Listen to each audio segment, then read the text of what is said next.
Now let us all welcome Mr. Frank Islam, who everybody knows is a very dynamic entrepreneur, a philanthropist, a civic leader who believes in giving back to the society, ensuring prosperity for everybody. He is an inspiration to many in US as well as in India, and he serves as a very successful example of a fruitful benefit and mutually viable partnership. I call upon Mr. Frank Islam for his speech, please. I don't know where you. Nice to meet you. So how do I go here? Okay.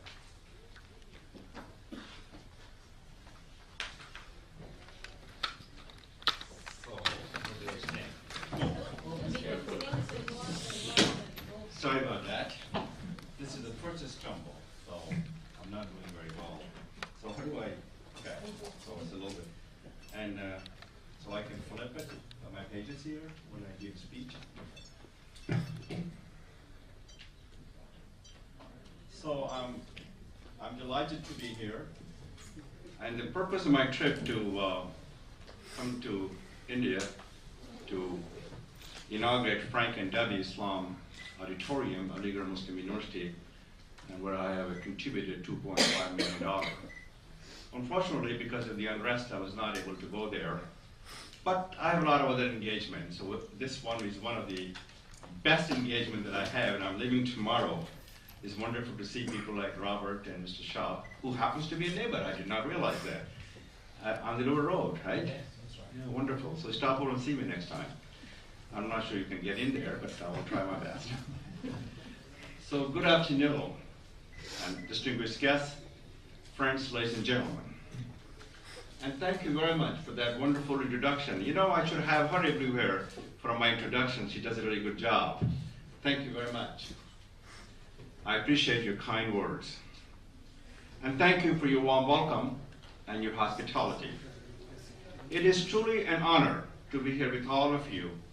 And thank you, Uday. Where's Uday? Our friend. Uday Mehta and Pradeep Mehta, father and son, to inviting me to speak and bring us, all of us together. They lighten our load and they lift our spirit. They are true inspiration to all of us. They inspire all of us to do well, but to do good. So let's give them a big round of applause. And thank you to all of the distinguished guests for joining us today. I also want to thank Tarun Basu, who's a dear friend of mine. He is a leader. He has made a lot of difference, and he's also established the wire services called Indo-Asian Wire Service, where I write columns every month in Inclusive India and a column. So thank you, Tarun, for joining us today. Thank you very much.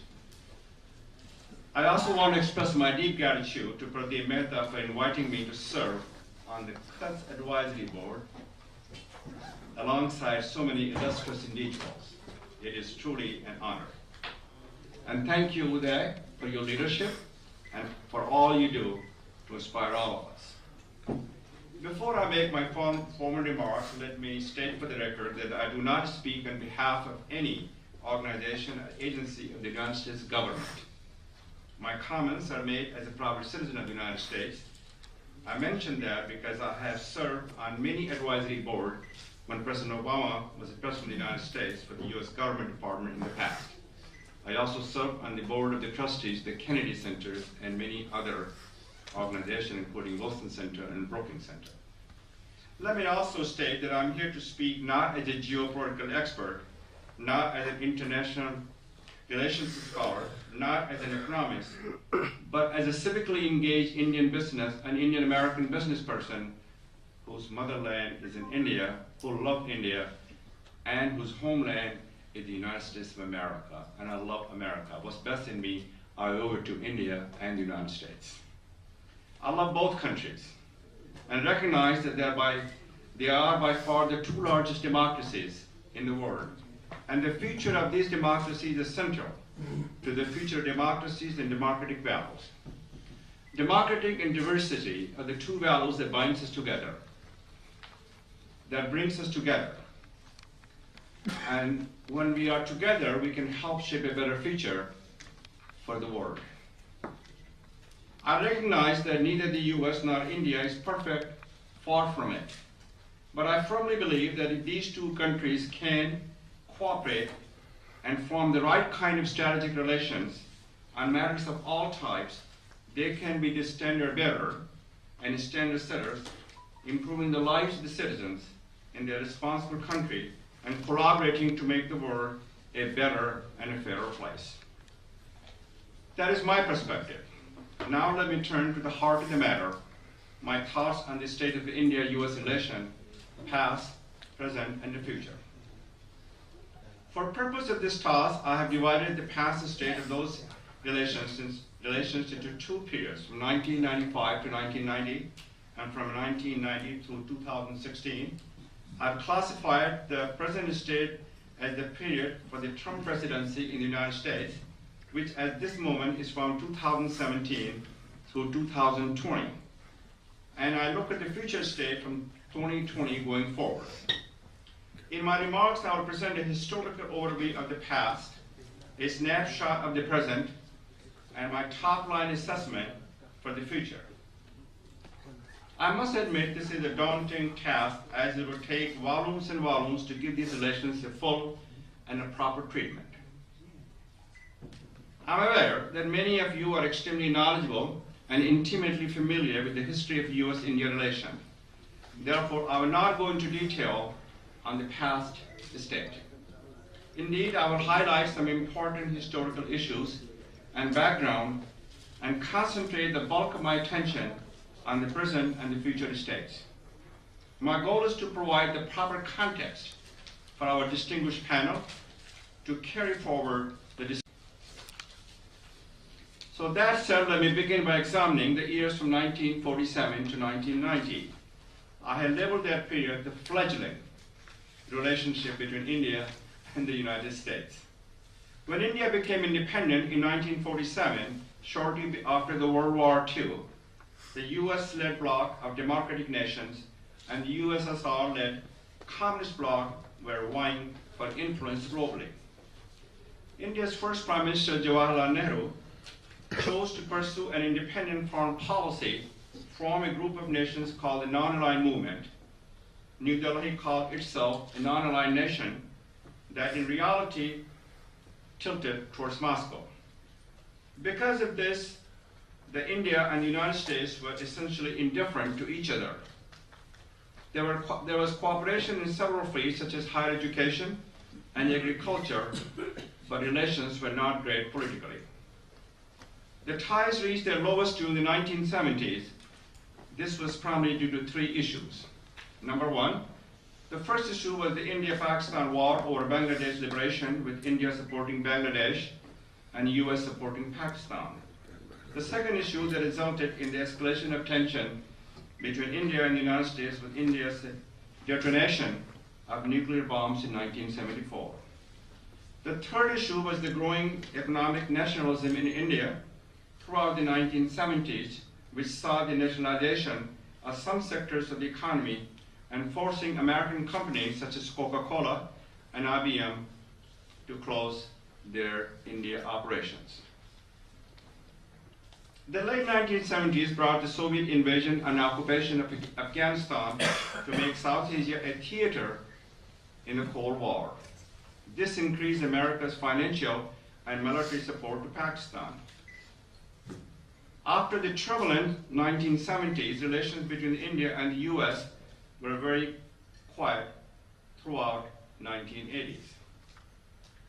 Let me now turn the period from 1990 to 2016, which I had labeled the strengthening relationship between India and the United States.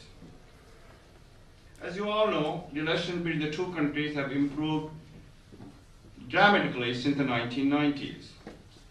There are many factors that have driven that improvement.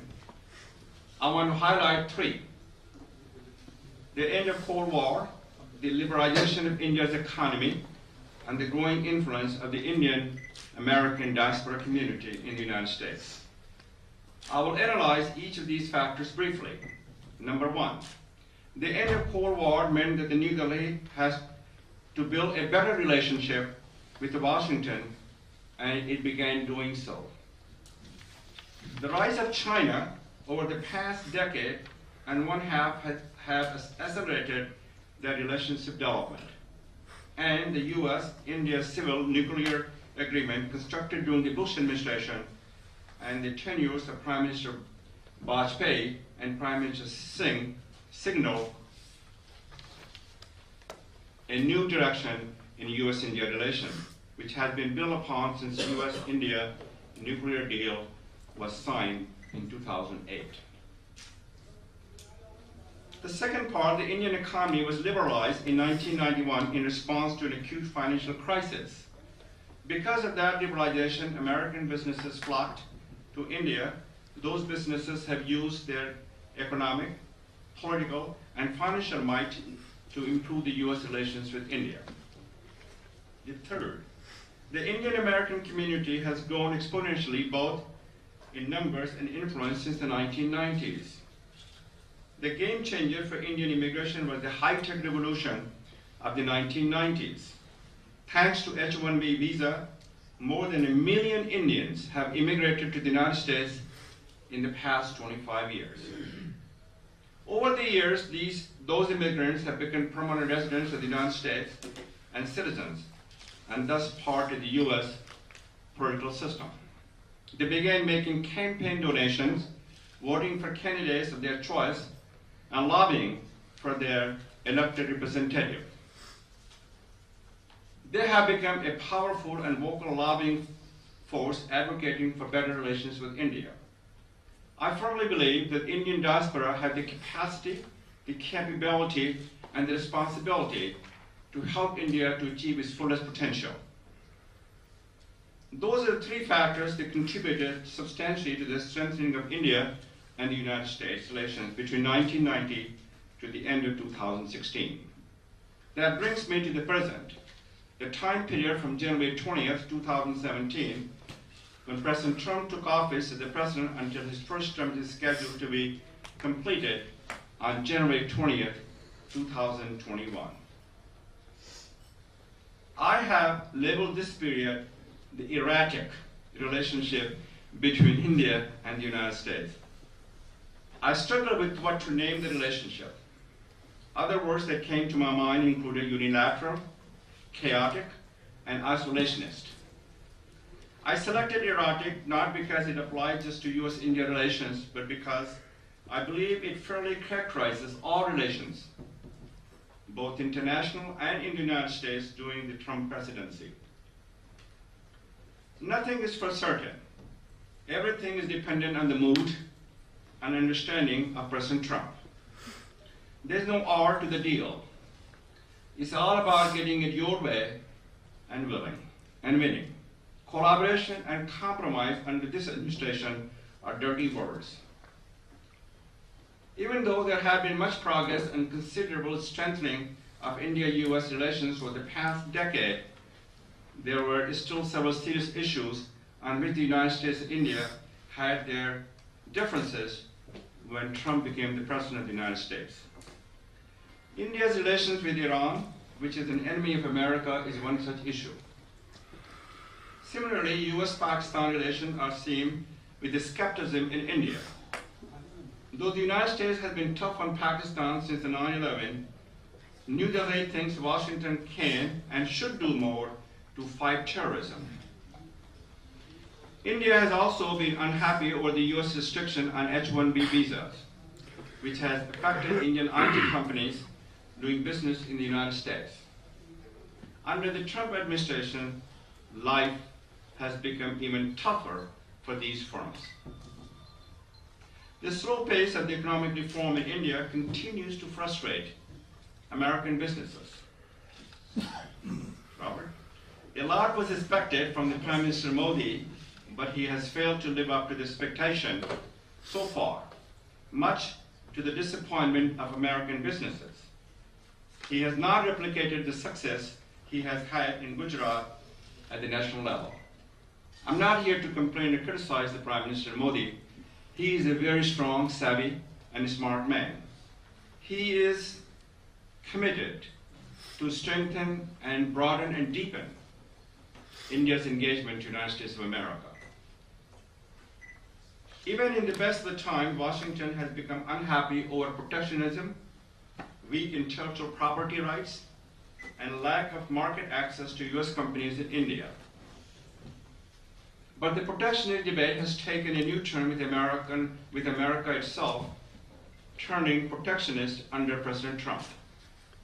The victory of Trump in the 2016 presidential election has had a disruptive effect on America's ties with India. I should note, though, that the degree of disruption has been much less compared to the US relations and ties with some other traditional allies as the Europeans, Germany, Canada, and Mexico. Even though President Trump campaigned on an America First domestic and foreign policy, India placed high hopes on the incoming president. In fact, India was one of the few countries that was cautiously optimistic about Trump in January 2017. Prime Minister Modi had a positive visit to Washington during Trump's first year in office. And Modi seems to have gotten along well with Trump. However, subsequently, not much has been accomplished. This is true in all areas, but it is especially true in terms of the trade relations. One of the continuing successes in India-US relationship has been the ever-growing trade in goods. Last year, the bilateral trade topped $73 billion. In my opinion, though, India and the US are punching way below their weight on trade. Nonetheless, considering when things were, that is an impressive number. In 1991, the year India initiated liberalization of its economy, the bilateral trade was a little over $5 billion. I know that one of the cuts objective, as Uday has outlined, is to bolster US trade economic relations to achieve the target of $500 billion. Based upon the research that I have reviewed, and I think that is a realistic and achievable target within the next decade. Given the erratic failure of the current relationship, however, I do not expect much progress to be made towards that goal over the next 2 years. That's my personal opinion. Having said that, my counsel is to not give up hope, but to work diligently to set the stage for accelerated progress in the next decade. As I said in the article published in the press here in India in November of last year, and I must quote what I said, India must stay the course in its trade relations with the US. It must keep cool, keep calm, and carry on. By doing so, it will make itself a winner and bring the US along with it. Although I do not believe India's persistence will pay off in the next 2 years, that's my personal feeling, I'm confident that it will pay off big time in the next decade. That is why I have labeled the period from 2021 going forward as the partnership relation between India and the United States. I believe that is the right label, not as an optimist, but as a realist who, because of my personal history and bifocal view as an Indian American, can see beyond today's murkiness. Let me elaborate on that.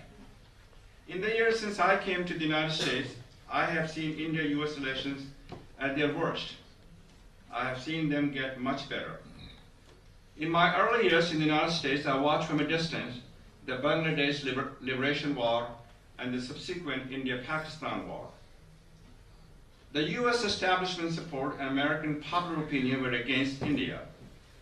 That was followed by the nationalization of the key sectors of the economy by Prime Minister Indira Gandhi and India's first successful nuclear test in Pokhran in 1974.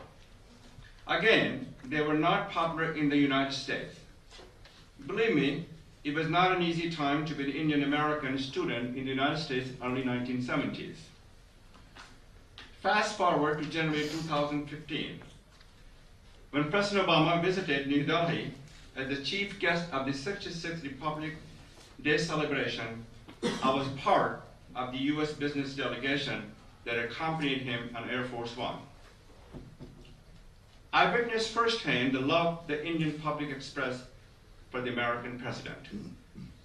I was touched.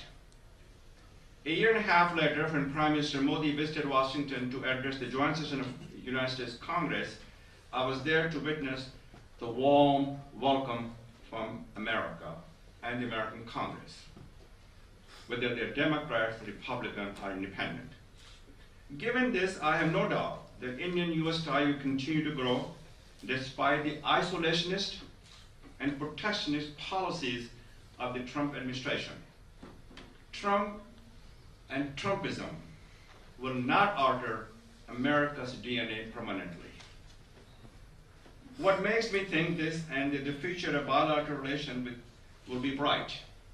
The reasons are the same factors and driving forces that I spelled out for the improvement of ties since the 1990s, and they are, number one, our shared democratic values and common geopolitical interest. As I mentioned earlier, it was a geopolitical interest that drove the United States and India closer at the beginning of this millennium.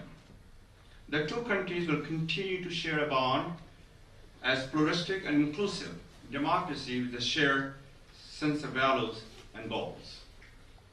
Number two, trade and commerce. Trade and commerce has always been powerful forces that brought societies and countries together.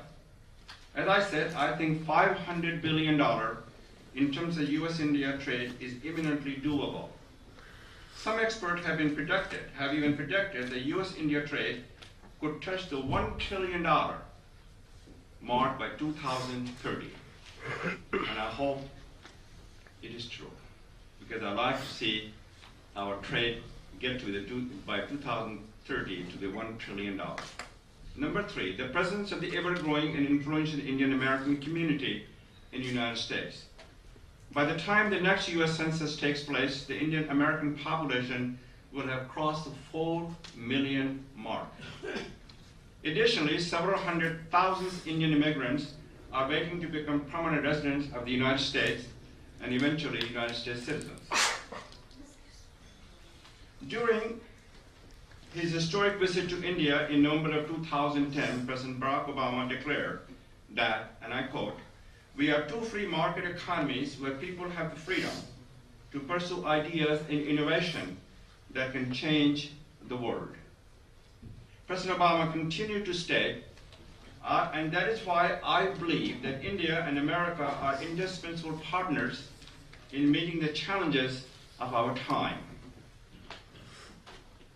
I agree with President Obama's viewpoint, and that is why I have labeled the period from 2021 going forward as the partnership relationship time for India and the United States. I also understand the future is promised to no one. India and the US must work together to earn that level and that future. This session and the work of the Kurz is testimony to the fact that the work is underway. Thanks to Kurz for allowing me to make a small contribution to that process. I look forward to hearing the panel, to gaining new insight that can be employed to create the best possible relationship between the United States and India. After that, I look forward to working with all of you in the future to construct an agenda for achieving that relationship. In closing, thanks for listening to me and letting me share my thoughts with you. God bless you, God bless India, and God bless the United States of America.